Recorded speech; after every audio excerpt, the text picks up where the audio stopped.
Okay, so we're going to have a look at this last area we haven't quite yet covered, which is self-interested transactions. This is about a part of the area to do with conflicts of interest. Self-interested transactions is where a director is a part of, or related to, or involved in both sides of the transaction. Now, the sections we're talking about go from 139 here through to 149, and we start with this idea of what we mean by interested transactions.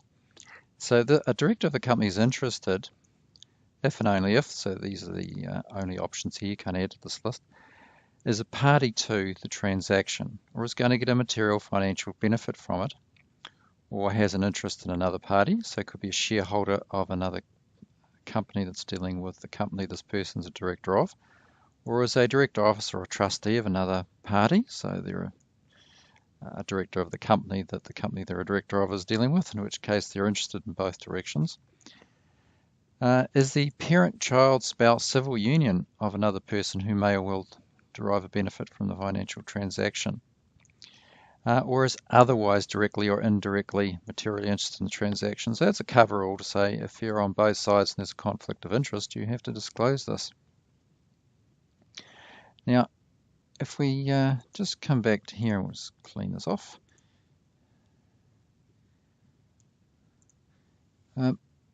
What sort of scenarios will give rise?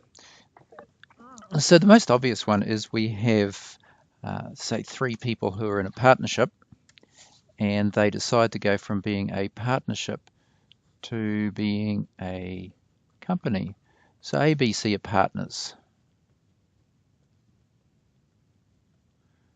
Okay, and they want to form a company. And so they've got assets, which they own 1/3 each under the default rules. And there's a sale of those assets going to go through to our company here. Now, those assets have a price, and that money is going to be owed back to the partners and their respective shares in the partnership. Now, quite clearly, that is a self-interested transaction because they are the seller and they are directors. We assume, of course, that A, B, and C are the directors in this. That was... So we're assuming those three people are in fact the directors of the company.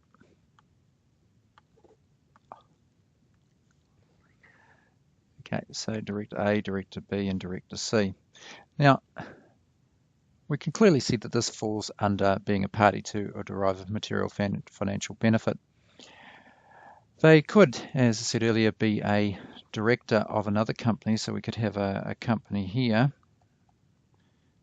so company B, and that has a transaction with it, and one of those people is a director or a shareholder of company B.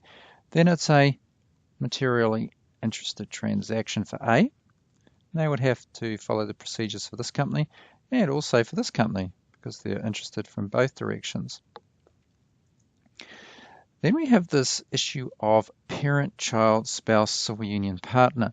So if we took a slightly different example, we'll just clean this off.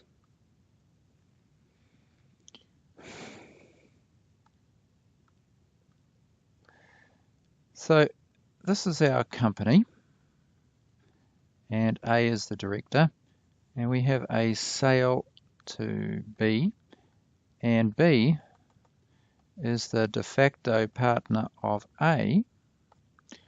Then we have an interested transaction. Now, in addition to that, we have another problem with these things. What does the company do? And what do the directors do? So our procedure here is for the directors to firstly disclose. So the director must, after they become aware of it, cause to be entered in the interest register, and if more than one director, disclose to the board of the company the actual self-interest, the monetary value of it. And now you can see there's also some exceptions to this. Particularly related to things such as in the ordinary course of the company's business, unusual terms. So you can buy if your own company at its wholesale retail type prices without there being a problem under this section. You could have a problem under acting in the best interest of the company, but for our purposes here, it's not a big issue. So you make disclosure. What if you don't make disclosure? Well, the company has the option to avoid the transaction. So a transaction entered which a director is interested may be avoided by the company before 3 months after it's disclosed to the shareholders. But you can't do that if the company got fair value for it.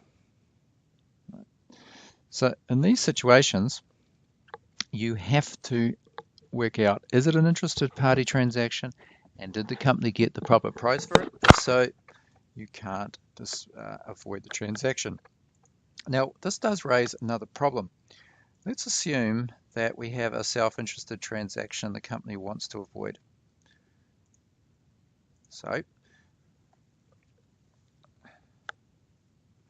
let's have the company here. So we have Company A Limited, and it has a sale to A, who's a related party, and then we have an on sale to B, who's innocent.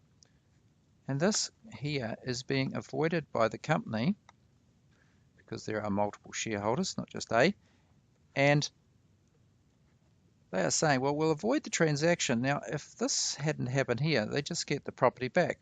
So the goods would simply transit back to the company. But the problem is they're in the hands of this person, and can we make this person give the goods back to the company? And the answer to that is no. Okay, so if we go back to our section, why do we say this? It's because section 142 talks about the avoidance of transactions does not affect the title or interest of a person in a property which that person has acquired the property from a person other than the company, which is our example, so they're getting it from A, if they paid valuable consideration, so they paid for the goods, and didn't know of the circumstances. So in this scenario, the person we're looking at, which is B, is going to be protected by this section because they acquired from A, who's a person other than the company. We'll assume that they paid the proper price for it. So it was, for example, at market price. And B doesn't know anything about what's happened with A. That will protect B under section 142 and they get to keep it, which means the company just has an action against A if there's any shortfall. So in your assignment, just think through from a self-interest perspective, what do I do here? Do I create a self-interest register under section 139?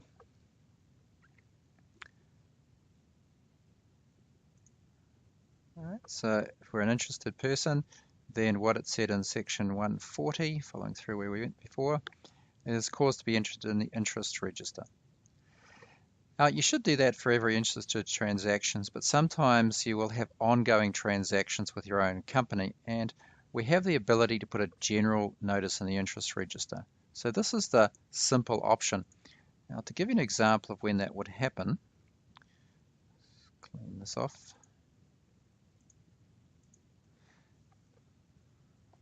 Let's assume we have a company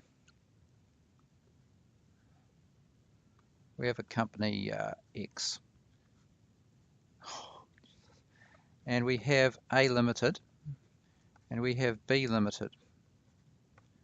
And these are two companies owned by a couple of friends or people who want to go into business. Now, they want to go into business, so they form a new company, and they are shareholders of it, and they're also the directors of it. So A and B are the directors there. A is a director here, and B is a director here. So why would you do this? Because this company may in fact just be a marketing arm. So they don't ever intend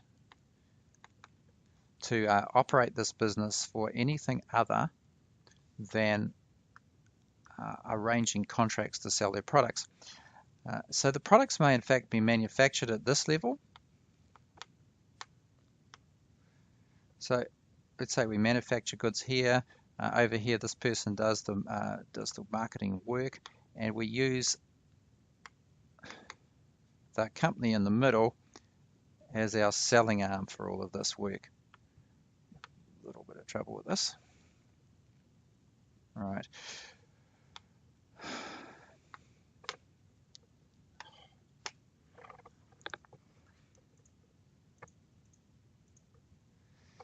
Okay, so getting back to where we were. So we have this company A and we have company B, and they've joined together and they have formed company X, where they are, for example, 50-50 shareholders in this. And clearly we have A and B as the directors in both, and so any transactions between these will be related party transactions or self-interested transactions. There is actually a difference, but they'll be both. Now, what they need to do is say, well, what's our self-interest? So we're providing services in that direction, and we're getting paid in this direction on a regular basis. And so we would have to be doing interest registers entries every week. So we just do one register in the interest register saying all transactions between these parties are considered to be self-interest transactions, and we have disclosed as required. So that ends the discussion on directors' duties, and should be able to consider that in terms of your assignment.